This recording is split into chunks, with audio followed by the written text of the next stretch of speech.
একজন সাধারণ কনস্টেবল অনেক স্বপ্ন দেখে আপনাকে পড়িয়ে অফিসার বানিয়েছিলেন। সেটা আপনি কি করে জানলেন? জানি। আপনার বাবার নাম পরিমল খাসনবিস, একজন সৎ পুলিশ কর্মী ছিলেন, তাই না? কি হলো, মুখ ঘুরিয়ে আছেন কেন? তাকান আমার দিকে, আমার দিকে তাকান। কেন ওনার নাম ডোবাচ্ছেন আপনি? প্রবলেমটা কি আপনার?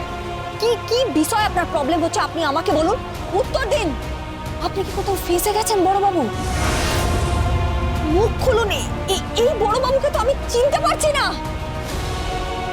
আজকে আমি প্রশ্ন করছি, দুদিন বাদে হাজারটা মেয়ে আপনাকে প্রশ্ন করবে, আপনার দিকে আঙুল তুলে বলবে যে কেন ওই মিথ্যা স্টেটমেন্টটা আপনি মেনে নিলেন, কেন ভুল চার্জশিট আপনি ফ্রেম করলেন, কেন বড়বাবু? আমি আছি আপনার পাশে, আমি আছি। আপনি মুখ খুলুন, আপনি আমাকে সবটা খুলে বলুন।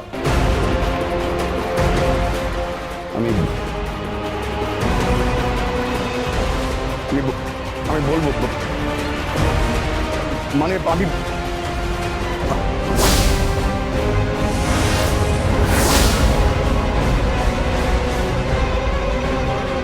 কিছু না। বড়বাবু শুনুন, শুনুন বড়বাবু। আপনি আসুন, স্টেটমেন্টটা দিয়ে সই করে যাবেন। হ্যাঁ, আমি যাচ্ছি। আমি তো ফেঁসে গেলাম। কেউ ফাঁসেনি, কারোর কিচ্ছু হবে না। নামটা মাথায় রাখতে হবে, অ্যাডভোকেট গীতা এলএলবি, যার কোর্টের ভেতর মুখ চলে আর কোর্টের বাইরে হাত চলে।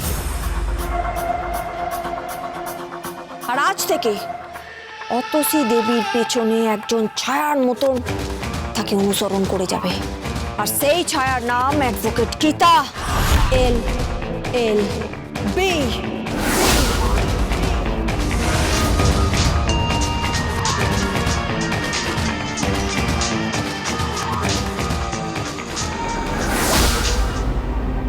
হ্যালো। হ্যাঁ, তুমি কোথায়? কেন? তুমি এসো, আমরা সবাই ওয়েট করছি। আমরা সবাই বাড়ি চলে এসেছি। আমরা আমরা মানে কারা? আরে আমরা মানে আমার বাবা, তোমার মা, দিদি, কাকিমা, সবাই আমরা ওয়েট করছি তোমার জন্য।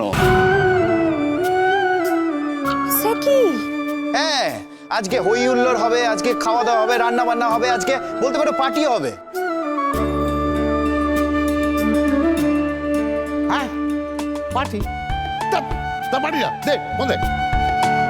হ্যালো গীতা, না না ওইসব পার্টি ফার্টি হবে না। ওই সমস্ত বিদেশি নাম চলবে না, ওই সমস্ত বিদেশি জিনিস হবে না। আজ বলতে পারো যে একসঙ্গে খাওয়া দাওয়া হবে, জমিয়ে জমিয়ে খাওয়া দাওয়া হবে, তারপরে হুল্লোড় হবে, নাচ গান হবে, নাচ গান। আর শোনো, আমরা একটা প্ল্যান করছি। কি? আমরা বাড়ির পুরুষরা আজকে রান্না করবো।